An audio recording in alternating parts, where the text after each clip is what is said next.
Oi, oi pessoal, boa noite, sejam todos muito bem-vindos. Hoje nós estamos começando aqui o workshop. Vou abrir agora o YouTube para quem tá ingressando e quer acessar as informações do workshop. Pode entrar aqui, ali no Stories, você tem um link diretamente para acessar o YouTube. Mas, vou fazer aí a transmissão simultânea também pelo Instagram, tá bom?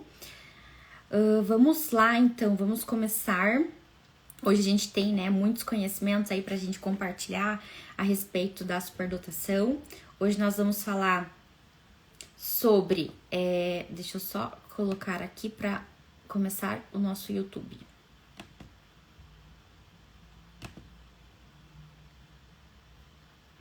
Oi, oi, gente! Oi, oi, pessoal! Sejam todos muito bem-vindos. É com muita alegria, com muito prazer que eu estou aqui hoje, novamente, Nós estamos agora no segundo dia do nosso workshop Superdotação na Pele. E hoje nós vamos falar, bastante aí a respeito do perfil socioemocional desse superdotado. Nós vamos falar hoje sobre as emoções, mais comuns desse superdotado ao longo da vida. Claro que, nós compreendemos que todo superdotado vai vivenciar todas as emoções, assim como todos os seres humanos vivenciam todas as emoções, mas existem algumas que, esse indivíduo ele é exposto e acaba vivenciando mais ao longo da vida, tá? A gente vai falar ali algumas das principais, claro que não vai dar tempo da gente falar sobre todas elas, mas, iremos fazer aí um recorte sobre essas principais emoções, assim como também esses principais sentimentos, que geralmente permeiam aí esse indivíduo superdotado. Então, sejam bem-vindos, vocês estão me ouvindo bem? Me mandem mensagem aí se estão conseguindo me ouvir certinho. E vamos lá, vamos dar início aqui a esse dia. Deixa eu só compartilhar aqui os slides com vocês pra gente dar início. Pensando, no perfil, por que esse tema é tão importante? Porque, a gente vai verificar que na superdotação, assim como em outras, condições, assim como no TDAH, assim como no autismo, a gente vai ter, muitas emoções associadas, no sentido, assim, da vivência dessa emoção. Então, seja no histórico de vida, pelos fatores estressores que esse indivíduo vai enfrentar ao longo da vida, ou seja por outras características, ali que estão também inseridas dentro da própria superdotação. Quando a gente pensa nas questões sensoriais, quando a gente pensa, na sobrecarga, nessa velocidade de processamento tão rápida, isso vai gerar um descompasso. E hoje a gente vai falar, então, aqui no workshop, basicamente dessa outra área, que claro que a gente sabe que o nosso processamento emocional, ele acontece, ali no nosso sistema límbico, dentro do nosso cérebro, e quando o sistema límbico ele tá ativado, ele vai desativar o córtex pré-frontal, que basicamente é a parte aí que é responsável pela organização, pelo planejamento, pelo controle dos impulsos, e isso, faz com que a gente, tenha maior dificuldade, de lidar com essa emoção, porque na hora que a emoção tá ativada, a gente não tá pensando, tá? Então, a gente tá lutando para sobreviver, Eu acho que isso é bem importante. Quando a gente pensa em emoções, basicamente pra gente iniciar aqui a nossa conversa, emoções são o quê, São ações, são comportamentos fisiológicos ali do nosso organismo que vão dar uma resposta pra gente diante, da sobrevivência do que a gente precisa, Então, por exemplo, se agora surgir um barulho muito intenso ali na rua, todos que estão aqui no prédio onde eu moro vão ter um tipo de reação, tá? Uns vão sair correndo pra ir lá ver o que é, outros vão ficar em choque, outros nem vão ligar, vão continuar assistindo sua televisão, outros nem vão prestar atenção, Outros vão ficar super com medo e vão sair ali. Então, basicamente, quando a gente fala da emoção, por mais que, uma emoção ela pode, né, desencadear ali um comportamento, né, seja esse que eu falei pra vocês, né, de correr lá pra ver o que que é, ou de fugir, de sair correndo porque ficou com medo, ou, né, de ignorar aquilo como se, né, não tivesse nenhum efeito. Isso vai depender do nosso histórico de vida, tá? Mas quando a gente fala de emoção, a gente está falando de uma reação inata, né? Que nós nascemos, que todos os seres humanos nasceram com esse componente, né? E aí a gente tem ali como base hoje, dentro, né, da psicologia, que a gente tem 6 emoções, né? Que são o quê? A raiva, a alegria, o medo, o nojo, a tristeza e a surpresa, tá? Todas essas emoções, e quando a gente fala de emoções, como que a gente diferencia uma emoção de um sentimento? Uma emoção é algo que é vivenciado por qualquer ser humano, né? Vai despertar a mesma reação fisiológica no organismo, tá? Tem a mesma função. Então, por exemplo, pensando né, como que é o medo aqui de um brasileiro com o medo, sei lá, né, de um africano. Vai despertar a mesma reação fisiológica no organismo, tá? Vai despertar talvez o suor, vai despertar talvez, sei lá, dor de barriga, né? Então vai ter a mesma reação. Quando a gente pensa, e aí assim, a qualquer indivíduo, né, desse planeta, vai ter a mesma reação fisiológica no organismo, tá? Claro que isso pode variar dependendo da intensidade desse medo, né? Se é uma coisa assim uma catástrofe que tá acontecendo, claro que eu vou ter uma reação ansiosa muito mais exacerbada do que algo, né, que ali sei lá, né, tô com medo da minha apresentação amanhã, do que, por exemplo, tô com medo porque eu tô num acidente, né? Então isso é muito diferente. E aí, qual que é a diferenciação, basicamente, da emoção para os nossos sentimentos? Os sentimentos, eles são interpretações que a gente faz a respeito dessas reações fisiológicas, né? Então, quando eu tô percebendo que, nossa, meu corpo tá se comportando dessa forma, eu vou interpretando, tá? Então, por exemplo, a ansiedade, né, ela é o quê? Ela é uma interpretação. Você tem ansiedade, por exemplo, talvez de falar em público, eu talvez também tenha. Você pode ser que tenha ansiedade de, sei lá, né, no seu projeto que você vai desenvolver amanhã, e se eu fosse desenvolver o mesmo projeto, talvez eu não teria. Então isso é variável. Quando a gente pensa em sentimentos, é variável, né? Depende do histórico de vida desse indivíduo, depende do contexto familiar que ele nasceu, que ele foi criado, depende de características individuais, né, temperamentais dessa própria criança ao longo da vida, dos traços ali, dos fatores estressores que vivenciou ao longo da vida. Por exemplo, se agora entrar um cachorro perigoso aqui no lugar que eu tô, eu não vou ficar com medo, né? Por quê? Porque eu nunca passei por uma situação onde, né, eu tive medo de cachorro ou algum cachorro correu atrás de mim. Mas, por exemplo, se entrar aqui né, um cachorro e de fato tiver uma outra pessoa comigo que já passou por uma experiência, né, ali na infância muito desconfortável, né, um cachorro mordeu ela quando ela era pequenininha, isso vai aliciar um medo nela, tá? Então a gente pode falar que ela teve uma resposta também, seja ali ansiosa, né, e aí ela pode ficar muito ansiosa, subir, sei lá, né, sair correndo, gritando e ficar com raiva, né, e tal. E aí a gente vai pensar que o quê? Que algumas coisas, né, de fato ali alguns sentimentos, eles vão variar de acordo com o nosso histórico de vida, com o nosso contexto familiar, né, ou com outras características ali que são mais individuais. As emoções, elas são componentes, né, inatos que basicamente, né, compõem aí a nossa sobrevivência, né? Nós temos emoções porque a gente precisa sobreviver, né? E é graças às emoções que a gente tá aqui até agora, tá? Porque, por exemplo, é graças à emoção, sei lá, né, do nojo que fez com que você chorasse quando você era bebê e a sua mãe trocasse a sua fralda, né? Quando você sentiu aquele cheiro e deu a repugnância, né? Ou a sua mãe sentiu aquele cheiro e ficou com a repugnância e trocou a sua fralda, né? E graças a isso, nós estamos aqui agora, tá? E aí, por exemplo, a gente pode pensar que, sei lá, né? Eu poderia dar milhares de outros exemplos aqui, mas basicamente a gente vai ter, né, essa questão muito enraizada das emoções ligadas à nossa sobrevivência. Hoje a gente vai falar um pouquinho, né, dessas emoções aí voltadas para a superdotação. Uma das emoções principais que o superdotado vivencia ao longo da vida é a emoção da raiva, tá?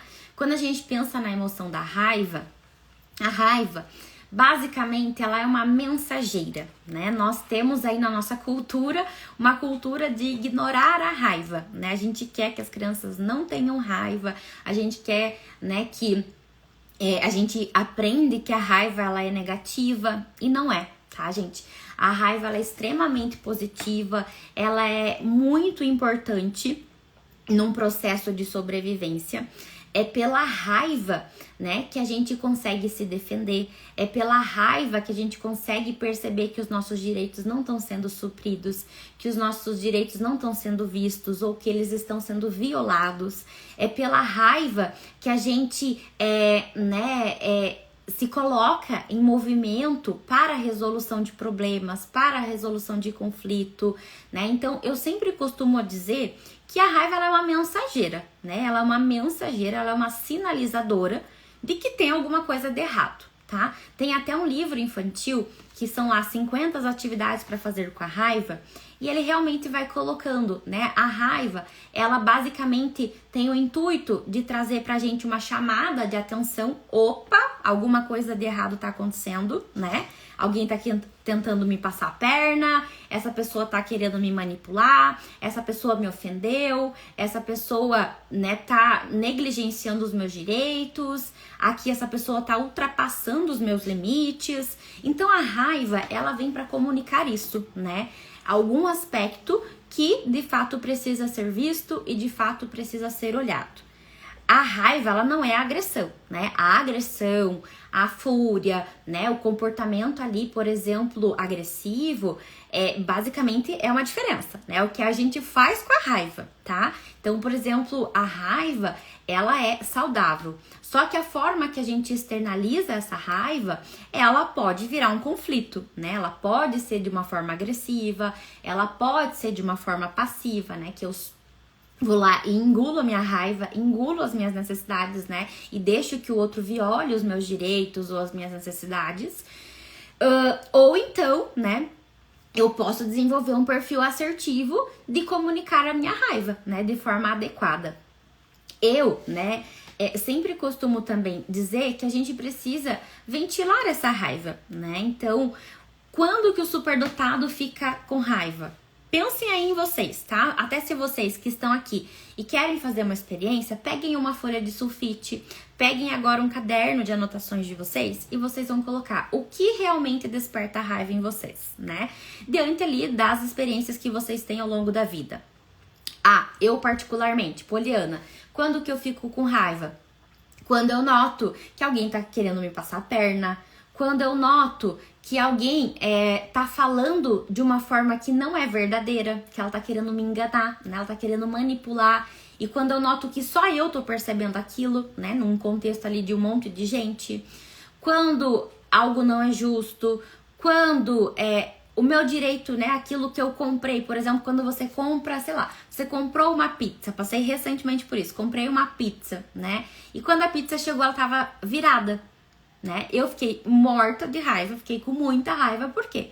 Porque era um direito meu, né? Como consumidora, comprar e receber aquela pizza, né? Do jeito que tava mostrando lá na foto. O que aconteceu? A raiva ela é saudável para eu resolver aquele problema que eu tenho, tá? Então aqui a gente pensa que a raiva, ela tem esse intuito também da nossa sobrevivência, como eu falei para vocês anteriormente. E aí na superdotação a gente vai ter inúmeras situações que podem desencadear a raiva, tá? A gente pode pensar na raiva como né, desencadeada pela falta de desafios, pela falta de oportunidades, né? Então, por superdotados terem, por exemplo, o potencial ali muito acentuado, mas, por exemplo, ter uma privação emocional, né, em relação ao cuidado dos pais, né? Os pais trabalham muito, não ligam para sua potencialidade, ou não ligavam para sua potencialidade, né? Pela falta de oportunidades em relação à questão financeira, ao tipo de colégio, isso pode sim gerar raiva, né? A gente pode pensar nessas situações como essas que eu, né, mencionei anteriormente, quando um direito meu não está sendo visto, né? Uma criança que se sente entediada na escola e aí, além do tédio, ela tá sentindo raiva, né? Por quê? Porque ela teria direito de talvez estar fazendo alguma outra coisa nesse tempo e ela não pode, porque ela tem que ficar sentada, né? Observando e prestando atenção no que a professora tá falando. E isso vai gerando raiva dentro dela. Quando, né, nos ofendem, quando alguma, né, pessoa ali tenta infringir alguma regra, né, ou algum limite que seja nosso. Então, a gente, né, vai ter a ativação da raiva por inúmeras as situações, né? Quando os sistemas ou as pessoas não reconhecem, né, ou não valorizam o nosso potencial, a nossa inteligência, ou, né, as nossas necessidades básicas, né, aquilo que eu preciso, quando o outro me cobra. E, por exemplo, quando eu chego, né, no meu trabalho e meu chefe me cobra mais, sendo que eu já dei muito, né, naquele dia e eu me sinto cobrada e eu fico com raiva. Então, quero que você pare agora. Se você quiser anotar, você pode anotar. Mas se você quiser só parar e pensar, tenta pensar quais são as coisas hoje que mais geram raiva em você, tá? Então, tenta mapear essas raivas primeiro. E basicamente o que a gente precisa fazer para regular a raiva? A raiva, como eu falei para vocês, ela é uma emoção que se a gente não regula, ou a gente suprime ela e depois a gente morre de raiva, né? E morre de culpa, tá? Ou a gente, né, tem ali, eu vejo que na superdotação geralmente tem um outro elemento, né? Tem esses dois polos. Eu suprimo a raiva ou então eu jogo essa raiva pra fora, jogo no ventilador, né? E vira um conflito, vira um problema, tem uma reação super agressiva, né, com o outro e isso me gera também um desconforto, tá? Então, qual que é uma forma saudável, né, que tá no meio termo? Ontem a gente falou muito desse 880, né? O 880, ele vai ser importante em alguns momentos, mas aqui é importante que a gente encontre um meio termo, tá? Então, como que eu posso ventilar a minha raiva? Sair desse lugar que tá me gerando raiva. Primeiro ponto, né? Eu preciso me desconectar, sair desse ambiente que me gera raiva. Se é uma relação tóxica, sair dessa relação tóxica. Se é um ambiente de trabalho que eu tô com muito estresse e esse chefe tá, né, tirando a minha paciência, tô com muita raiva porque ele tá me cobrando, ele tá me questionando. Então, sair desse ambiente por um tempo, tá? Se é uma relação, né, que vem ali de longa data, talvez você fazer movimentos para sair desse relacionamento, né, de finalizar essa relação. Seja, por exemplo, uma raiva específica, né, dentro de uma relação saudável que você tem. Você sair de ambiente, né, para você se adequar, para você o quê? Entrar em homeostase. Lembrem que eu falei ontem para vocês também. O carro, quando ele chega de uma viagem, ele não esfria o motor de uma hora para outra, tá? Então as nossas emoções, elas não esfriam de uma hora para outra. Às vezes a gente precisa de dias para voltar à homeostase, às vezes a gente precisa de horas para voltar à homeostase, depende da intensidade dessa emoção. Nós hoje, né, tem uma frase do Renato e da Renata Caminha, que são dois pesquisadores dentro dessa parte, né, da questão emocional, da inteligência emocional, que eles vão dizer assim: as emoções, elas são como as ondas do mar, né? Elas não são o barco. O barco somos nós que estamos em cima dessas ondas. Então as ondas, elas vêm e vão, vêm e vão, vêm e vão. Vem uma onda forte, daí depois vem, sei lá, 10, 20 ondas fraquinhas. Depois vem uma onda forte, mais uma onda forte, né? E assim, vem e vai, segue o seu fluxo. Basicamente, as nossas emoções também seguem esse fluxo. Elas vêm e vão. Só que quando ela chega, dependendo da intensidade dela, ela vai, né, te consumir por completo e você vai, né, ter a sensação de que aquilo não vai acabar, né, porque é um desconforto muito grande, né, dependendo ali da intensidade que essa emoção tiver no seu corpo. O que é importante aqui, né, além de sair desse contexto que tá te gerando raiva por primeiro? Segundo passo, fazer algo para ventilar essa raiva, né? Então, eu saí, já é um movimento, né, que eu estou ventilando. Só que agora o que eu preciso fazer? Né? Eu preciso fazer alguma coisa. Eu preciso, sei lá, né, dar um grito. Eu preciso, né, se eu tô em casa, tomar um banho, né? Eu posso sair para dar uma caminhada em volta do quarteirão.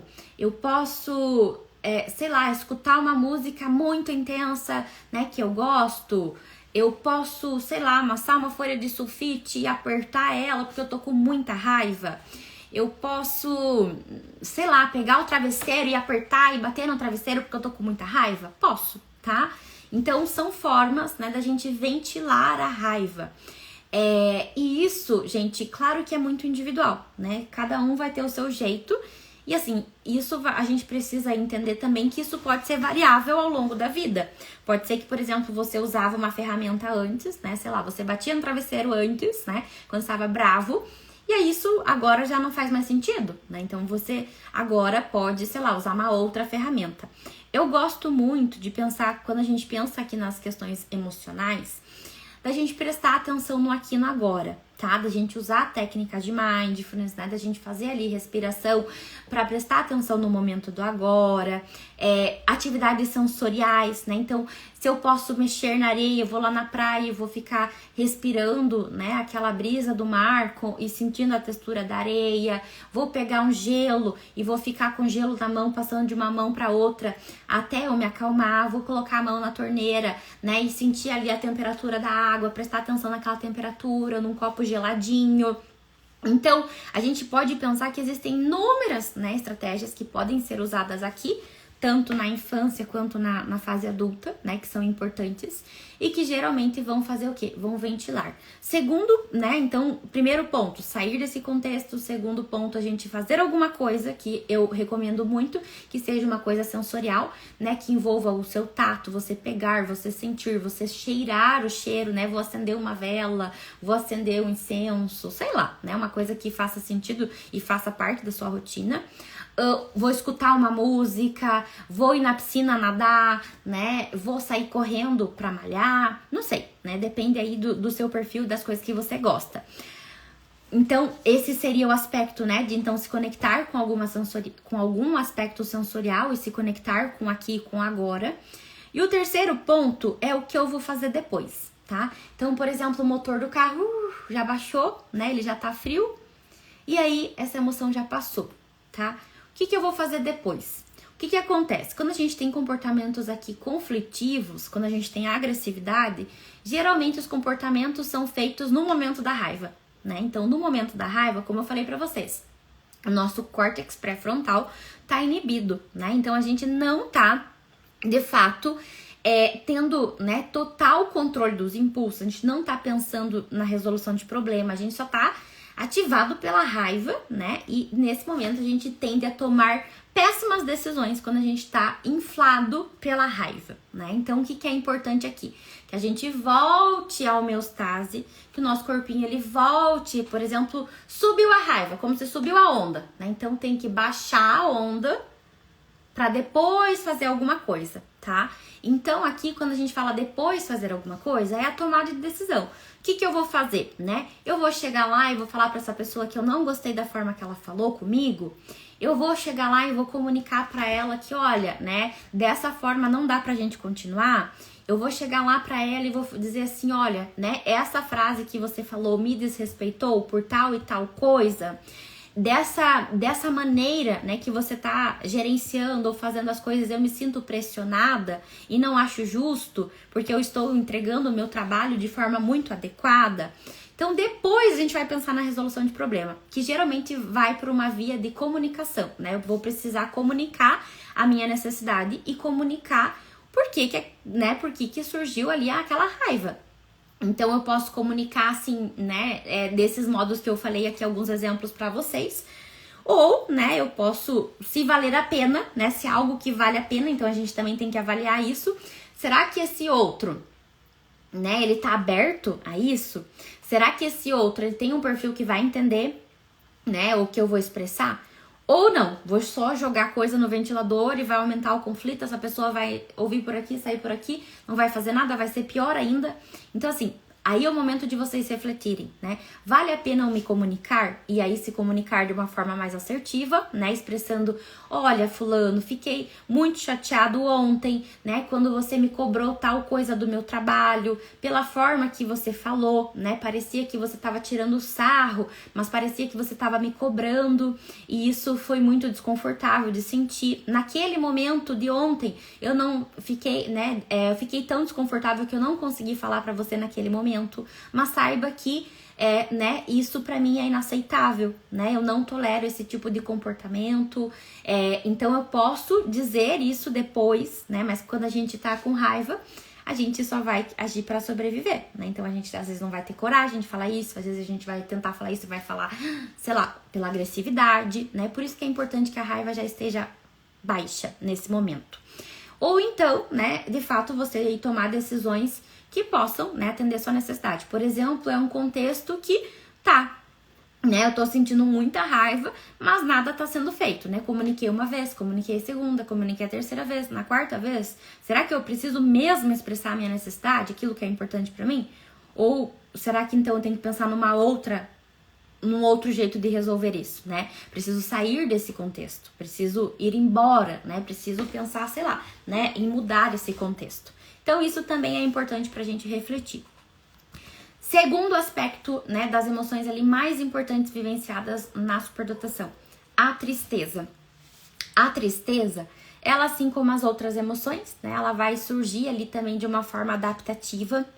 A tristeza, ela aparece quando existe uma quebra, né? Existe uma expectativa, existe uma perda, né? Eu planejava tanto que o workshop começasse na segunda-feira, né? Mas eu fiquei doente e eu perdi essa possibilidade, né? Por quê? E aí eu fiquei triste, né? Porque eu queria que aquilo tivesse dado certo, eu criei na minha mente uma expectativa e não deu certo, né? Então, aí a tristeza, geralmente, ela vem com a perda, né? Então, eu queria passar naquele concurso e não passei. Eu queria ter amigos e não tenho, né?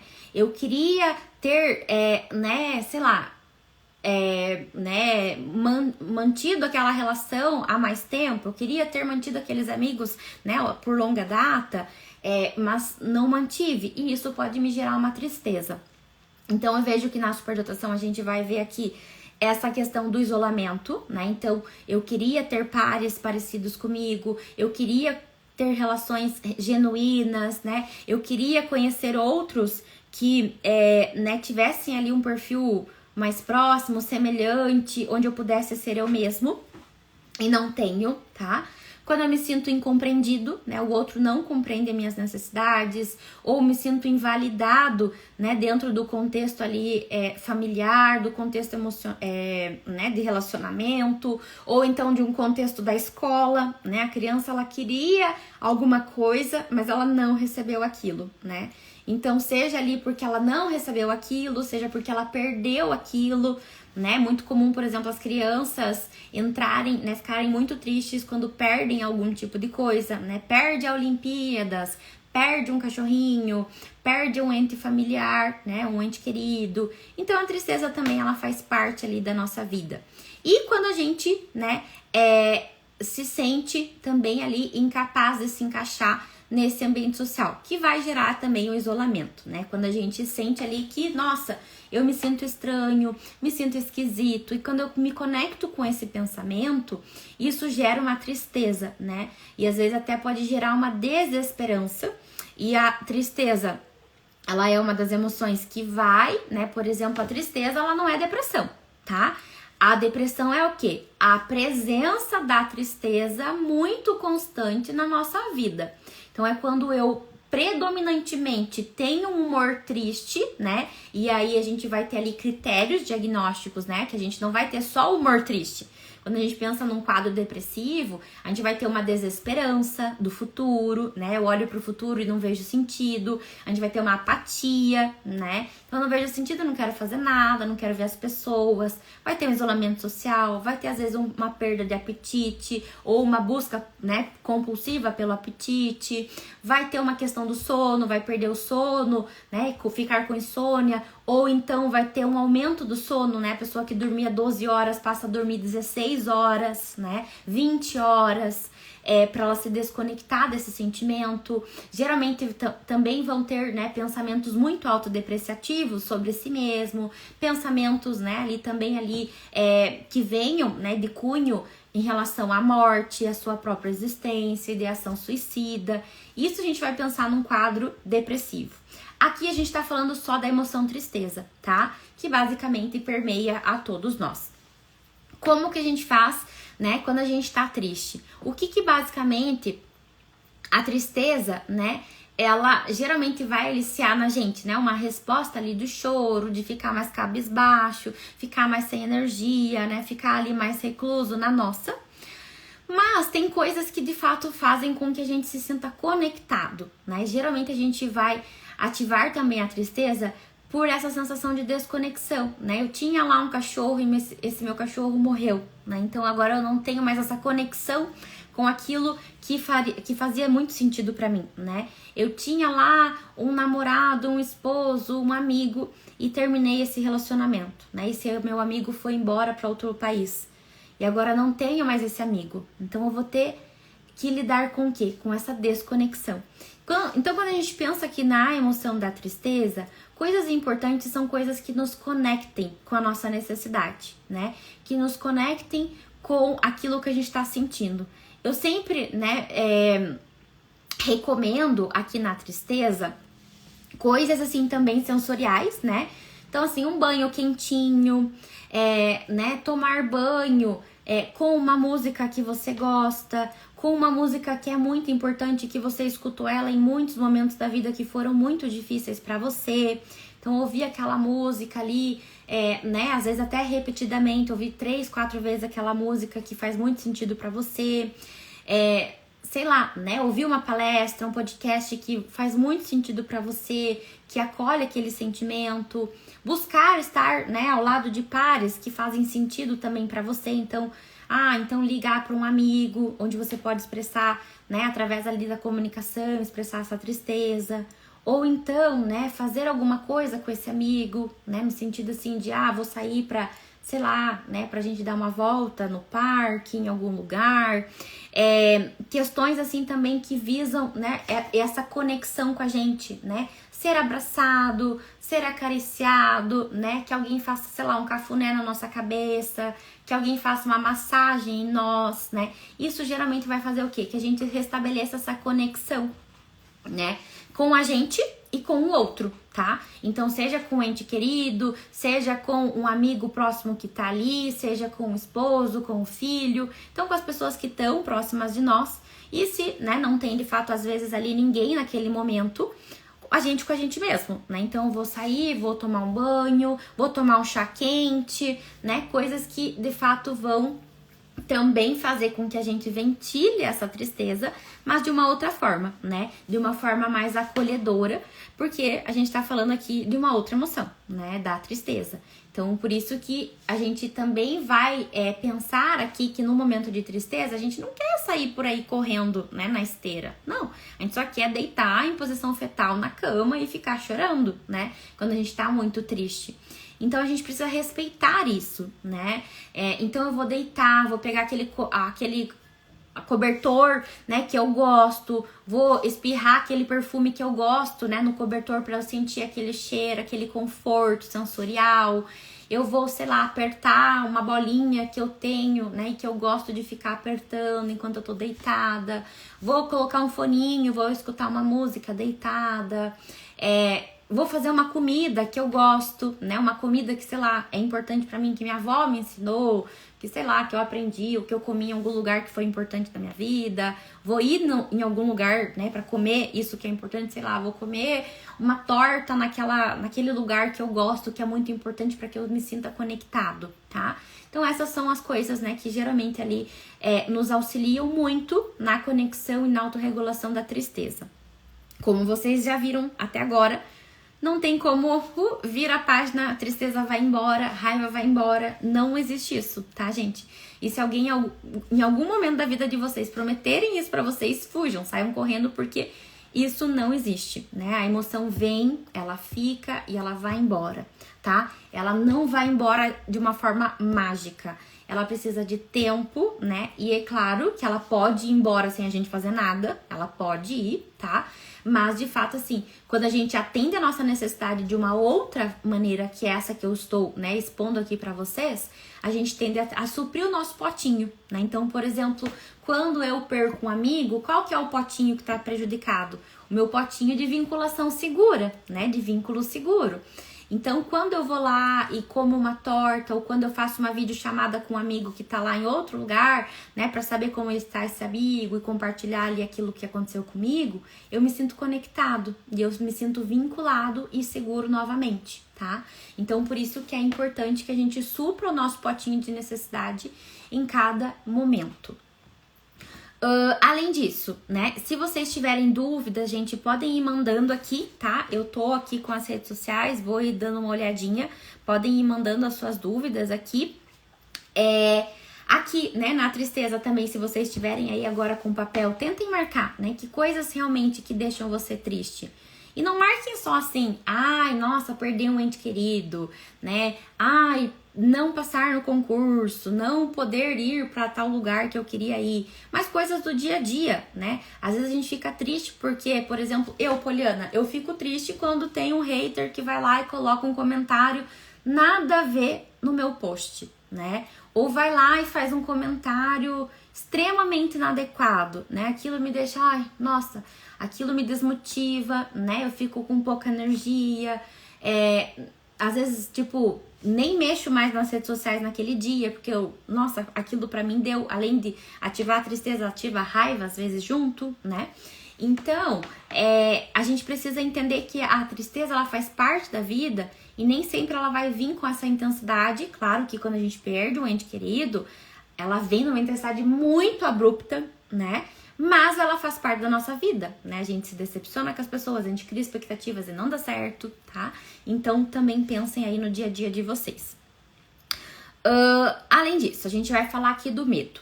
O medo, basicamente, é uma emoção que vai despertar, né? Também uma reação da nossa sobrevivência, tá? É um alerta de que a gente tá em perigo, tá? Geralmente aqui vai ter um perigo iminente, né? Tem um perigo de vida, um perigo real, né? Que esse medo tá despertando ali o alerta. Então, por exemplo, quando eu coloco a mão numa coisa e tá numa textura estranha, pelo medo eu vou tirar a mão. Ou se tá quente, eu tiro a mão, né? Então, o medo, ele é um sinalizador de que a gente tá em perigo, tá? É o exemplo que eu dei lá pra vocês anteriormente, né? Se eu escuto agora, sei lá, um raio, né, caindo, ou sei lá, um barulho muito intenso, ou, né, se tá chovendo e eu tô num ambiente ali que me gera um certo tipo de perigo, eu vou ter medo, tá? Isso qualquer indivíduo vai ter. O medo, ele é uma das principais emoções, né, que vai gerar muito desconforto no superdotado, tá? Por quê? Porque é do medo que se surge a ansiedade, né? A ansiedade é o quê? É o medo vivenciado muito, muito, muito intensamente, né? É um medo que não se desliga, como se fosse uma luz, uma lâmpada, que aí, por exemplo, o interruptor a gente não vai lá e não para esse interruptor, né? É uma lâmpada que fica funcionando o tempo todo. Por exemplo, ela é importante em alguns momentos, mas em alguns momentos a gente pode desligar ela para ela não gastar energia à toa, né? Mas a ansiedade, ela fica gastando energia à toa, muitas vezes, porque não é real, né? Então, por exemplo, eu posso ter medo de estar aqui com vocês, né? No sentido, assim, de o que vai acontecer aqui no nosso workshop. E, por exemplo, o medo, ele foi muito importante. Por exemplo, o medo de que, nossa, tá chegando a data e eu ainda não fiz os slides. Ou tá chegando a data e eu ainda não me preparei, né? Hoje mesmo de tarde, né? Quando eu fui me arrumar. É o medo, né? Medo de perder o horário, né? De chegar atrasada. Então, assim, esse medo faz com que a gente tenha respostas adaptativas, né? Então, por exemplo, que eu vá lá, me arrume, esteja aqui no horário. Ou que, sei lá, aconteceu um problema nesse caminho, que eu resolva esse problema. Ou que, por exemplo, eu me prepare, né? Faço o slide para estar aqui hoje, para apresentar para vocês. O medo, então, ele é adaptativo, assim como a ansiedade, né? Mas o que acontece? Quando essa resposta fica, né? Por exemplo, eu fico, sei lá, ao invés de gastar, sei lá, eu fiquei 5 dias fazendo slides, né? Aí a gente tem uma resposta da ansiedade, né? Que, por exemplo, tenho medo de que, por exemplo, chegue o dia e não esteja feito, mas a ansiedade vai trazer uma resposta de assim, tem que estar feito, muito bem feito, tem que rever tudo, porque ainda pode ter um erro, tudo tem que estar certo. E aí eu fico revendo e refazendo aquilo por muito tempo, né? E isso vai gerando ali muito desconforto e geralmente vai trazer respostas, né, corporais também. Aqui do medo a gente pensa, né, na sudorese, na taquicardia, né, na aceleração dos batimentos cardíacos, na sensação de sufocamento, falta de ar, dor no peito, dor no estômago, né, que geralmente eles são reações mais frequentes, né, do medo e da ansiedade. Quando a gente pensa nos transtornos de ansiedade, né, a gente vai ter a ansiedade generalizada, que basicamente é a sensação de que alguma coisa de ruim pode acontecer, né? A gente vai ter a fobia, né? A fobia específica, né? Que pode ser a um objeto, né? A uma circunstância. Então, fobia de chuva, de tempestade, de cachorro, de, sei lá, algum bicho, né? E a gente vai ter o transtorno de ansiedade social, né, que é dentro das interações sociais. Eu sinto que as pessoas vão me julgar, vão me avaliar, isso me gera uma reação de ansiedade muito exacerbada. E a gente vai ter também o transtorno do pânico, né, que basicamente é quando eu tenho uma resposta, né, abrupta de ansiedade muito intensa, né, onde tem, por exemplo, todos esses sintomas que eu falei pra vocês anteriormente no nosso corpo, de forma inesperada, né? Eu tô aqui dando uma aula pra vocês e de repente meu corpo, né, começa a suar, eu começo a palpitar e eu tenho um ataque de pânico, né?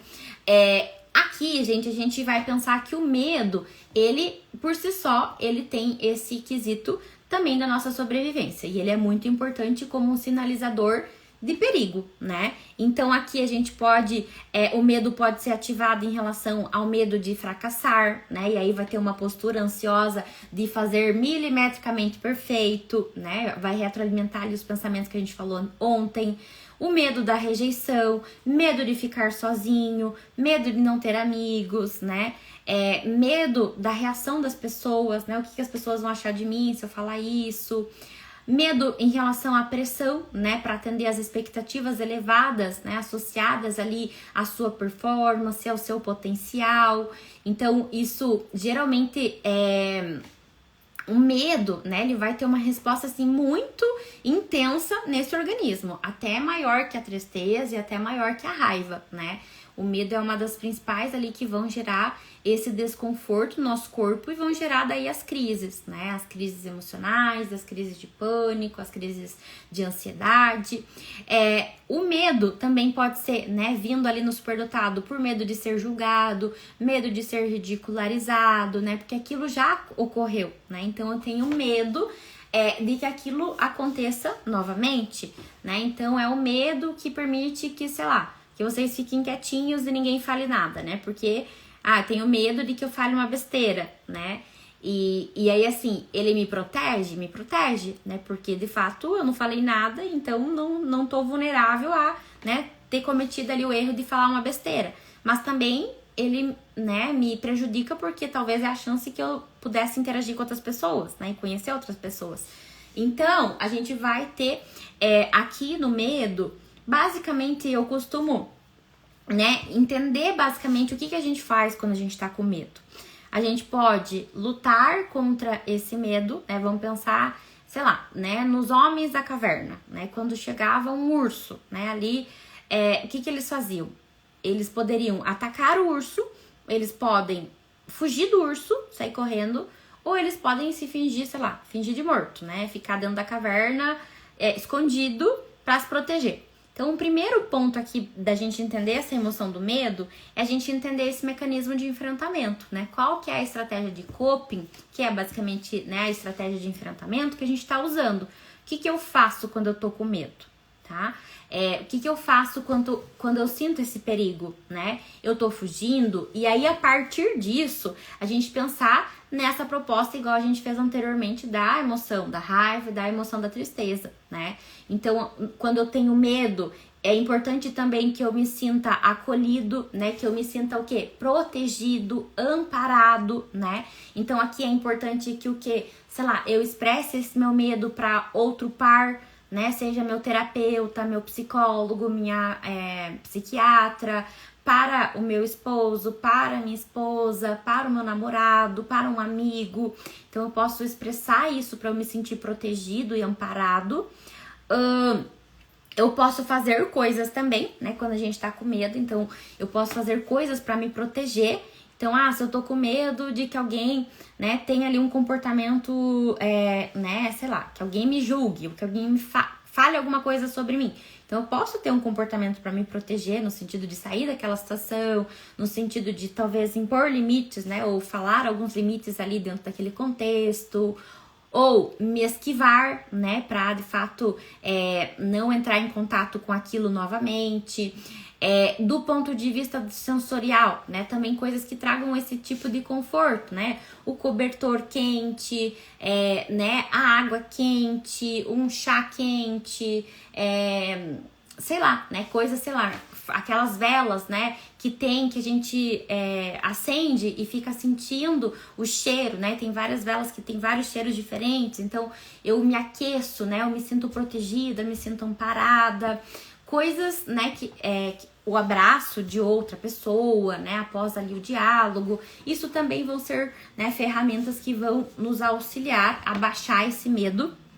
E aí, gente, quando a gente tá com medo, é a nossa sobrevivência que tá em jogo, né? A gente só quer, de fato, sobreviver.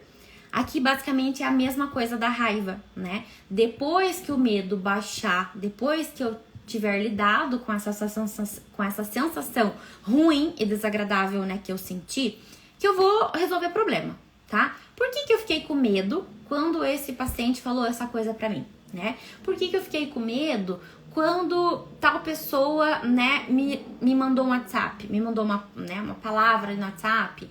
Por que eu fiquei com medo quando eu estava andando na rua e daí de repente surgiu um carro ali e começou, né, dar um indício que ia andar atrás de mim, né? Por que eu fiquei com medo? Então aqui no medo a gente vai pensar o quê? Depois disso, estratégias de sobrevivência, né? Estratégias de proteção, né? Então, por exemplo, se eu fiquei com medo de né, andar ali sozinha de carro, e aí eu fiquei com medo porque, sei lá, né, deu a sensação de que, né, as pessoas estavam me seguindo, né, e talvez estavam, talvez não estavam. O que eu posso fazer, né, para me proteger? Eu posso chamar alguém na próxima vez? Eu posso, sei lá, compartilhar minha viagem com alguém, né, para eu me sentir mais segura? Eu posso, sei lá, ir fazendo uma videochamada com um amigo, com uma pessoa que eu gosto durante a viagem, para eu, né, distrair o meu cérebro, para eu não ficar pensando nesse medo que eu tenho. Eu posso, né, se eu tenho medo de andar sozinha na rua à noite, né, eu posso ir de Uber, eu posso, né, ter outras estratégias ali para lidar com isso. Então, depois que a gente lidou com o medo, que a gente vai pensar nas estratégias. Claro que aí, assim, é muito subjetivo, né, porque pode ser que você tenha medo de uma coisa específica, né, medo de, sei lá, de algum objeto, de alguma circunstância, sei lá, de um animal, mas você também pode ter medo de, sei lá, né, de acabar o relacionamento que você tá, né. Então, a gente vai ter, né, essas diversas circunstâncias, assim como nas outras emoções que eu falei pra vocês anteriormente. E aqui no medo, basicamente a gente também vai ter que ter esse repertório. O que eu vou fazer depois? Que a gente vai só pensar nele depois que baixou a emoção, né? Depois que o carro esfriou, tá? E aí, gente, talvez assim, vale a pena a gente pensar aqui, né, que os nossos perfis, né, daquilo que a gente tá fazendo ali, por exemplo, se a gente tá correndo, se a gente tá lutando contra, ou se a gente tá paralisando o nosso estilo de enfrentamento, ele também vai nos ajudar, de fato, a encontrar essa resolução, né? Por exemplo, se eu sou uma pessoa que, né, sou mais esquiva, eu mais fujo dos desconfortos, né? Eu saio correndo desse desconforto. Então, será que vale a pena né, eu ficar sendo exposta a isso o tempo todo? Não, talvez não, né? Porque isso vai ficar o tempo todo me ativando medo, né? Se eu sou uma pessoa que luto contra, né, o medo, que vou lá, que tento resolver e tal, né, será que então eu posso tentar encontrar outras estratégias? Talvez sim, né, talvez outras estratégias, por exemplo, esse medo do carro que eu falei pra vocês, né, medo de dirigir sozinha, né, então eu posso usar, sei lá, né, ferramentas de a música, ou ouvindo um podcast para distrair meu cérebro, eu posso compartilhar a viagem com alguém, eu posso, né, colocar ali, sei lá, uma playlist que dure por tantas horas, eu posso deixar feita já essa playlist que se adeque, né, a músicas que eu gosto e que fazem eu sentir que eu tô enfrentando o meu medo. Então, depende muito, né? Mas se é um desconforto que, por exemplo, você acha que vai colocar você mais em medo, volte para trás, né? E pense que realmente talvez exista outra coisa que seja importante para você. Talvez, né, sair de fato e se esquivar desse ambiente. A repulsa e o nojo, né, também são aí emoções muito importantes. Quando a gente pensa aqui na repulsa, né, ou repugnância, o nojo ele também é vivenciado muito por superdotados. O nojo no quesito sensorial, né, na seletividade alimentar, né, de colocar aquela textura na boca e daí de não conseguir comer, me dá, né, ânsia, náusea, sei lá, né, dá um monte de desconforto ali em relação à questão sensorial da alimentação. A repulsa em relação a outras questões sensoriais, né, de cheiros, que isso também é muito intenso na superdotação. Mas a repulsa social, né, de comportamentos sociais, de manipulações, de enganações, de injustiças, né. Então o superdotado, ele é um ser humaninho que geralmente está muito preocupado com isso, né, com o coletivo, com o seu lugar no mundo, com realizar o seu propósito no mundo, e isso geralmente, né, esses comportamentos, por exemplo, ali de injustiça, de desigualdades, catástrofes, né, e sei lá, né, outras pessoas ali que não estão ajudando, né, dentro de uma catástrofe, ou não estão colaborando, ou, né, estão infringindo alguma regra, alguma norma, alguma lei, isso tende, né, a gerar esse senso de injustiça, esse senso, né, de hipocrisia, e isso vai gerar repulsa, vai gerar nojo, né. Aqui o nojo, gente, também é algo pra gente pensar, né. O nojo, geralmente eu gosto de pensar assim em coisas que a gente possa escrever, né? Tem coisas que, por exemplo, valem a pena, né? A gente tem muita repulsa aí, sei lá, por vários políticos, por várias pessoas, né? Com índoles, né? Questionáveis por aí. Mas assim, a gente não sai lá, né? Confrontando essa pessoa ou mandando mensagem para essa pessoa, né? Vale a gente pensar de fato assim, o que essa repulsa tá gerando em mim e o que eu posso fazer com isso, né? Isso é um contexto, sei lá, né? É o presidente, é o governador. Será que, né, a minha repulsa, ela vai chegar até ele? Será que vale a pena eu comunicar? Se eu for, sei lá, um outro governador, se eu for uma outra pessoa que tá nesse contexto, né, do governo, da política, talvez sim, né? Mas se eu sou, sei lá, né, só ali um cidadão que eu me incomodo com isso, talvez, né, você possa, né, ventilar esse nojo dentro do seu contexto social, né, se isso for confortável. Conversando com as pessoas, né, que estão ao seu redor, que tem uma visão de mundo parecida com a tua, que tem uma ideia, né, uma filosofia ali, né, parecida com a tua, onde você possa abertamente se expressar, comunicar sua necessidade, né, olha, né, o que o fulano tá falando aqui, meu Deus, né, que coisa horrorosa, né, você pode mandar essas mensagens para essas pessoas que compartilham dessas visões que as tuas, mas para isso você tem que ter ciência quem são essas pessoas, né? Porque senão você vai compartilhar o seu ponto de vista e aí pode gerar mais conflito, né? E aí vai gerar raiva em você se for um lugar que não é adequado, né? Se for um lugar ali que realmente, assim, não tá atendendo a sua necessidade, ou então se é um lugar que de fato, né, não faz sentido você expressar aquela necessidade, né? Seja do seu ponto de vista, seja o que você pensou, né, o que você acha que é errado, o que você acha que é certo. Tem tem lugares, né? Acho que aqui vale a pena o quê? Esse feeling de perceber quem são as pessoas que compartilham, né, desses valores, desses princípios, dessa ideologia, dessa visão de mundo parecida com a minha, e eu posso ventilar isso com essa pessoa, né? Ventilar essa repulsa no sentido de o quê? Falar, né? Expressar o que tá me deixando desconfortável, né? Eu me senti muito injustiçada porque tal e tal coisa aconteceu, né? O que você acha disso? E aqui também, né? Se for algo assim que, meu Deus, gera um desconforto muito grande, também sair daquele ambiente, né? Tentar ali fazer essas atividades que eu falei anteriormente, né? Algumas delas também podem ser importantes, né? De aspectos assim mais sensoriais, de regulação. Mas eu acho que a comunicação, né, é uma ferramenta aí muito importante pra gente ventilar esse tipo de sentimento, esse tipo de emoção, tá? Além disso, agora a gente vai passar aí nos sentimentos, né, que são muito comuns do superdotado. O primeiro sentimento que eu coloquei aqui é o sentimento de solidão, né, de se sentir sozinho, de não encontrar pessoas que compartilham dos mesmos interesses, né, ou, né, das mesmas habilidades, e esse sentimento já ser, né, um sentimento ali desde criancinha, tá? O sentimento de solidão é um dos sentimentos mais difíceis, tá, gente, da gente lidar com eles, tá? Porque ele é um dos mais primitivos e ele é um dos mais importantes também, pensando nas necessidades emocionais básicas, tá? A solidão, ela vem do quê? Ela vem da privação emocional e ela vem do abandono, né? Então, eu posso estar me sentindo sozinho porque eu não tenho pares, né? E talvez nunca tive pares, né? Então, talvez tenha essa dor do abandono, né? Eu nunca tive pares ao longo da vida inteira. Eu sempre fui a criança que ficava sozinha. Eu era a criança que ficava no intervalo, né? Com... sei lá, sozinha, brincando, ou ficava na biblioteca lendo livros, né? As outras crianças tinham outros interesses e eu sentia solidão, tá? Ou pode ser por uma via da privação emocional, né?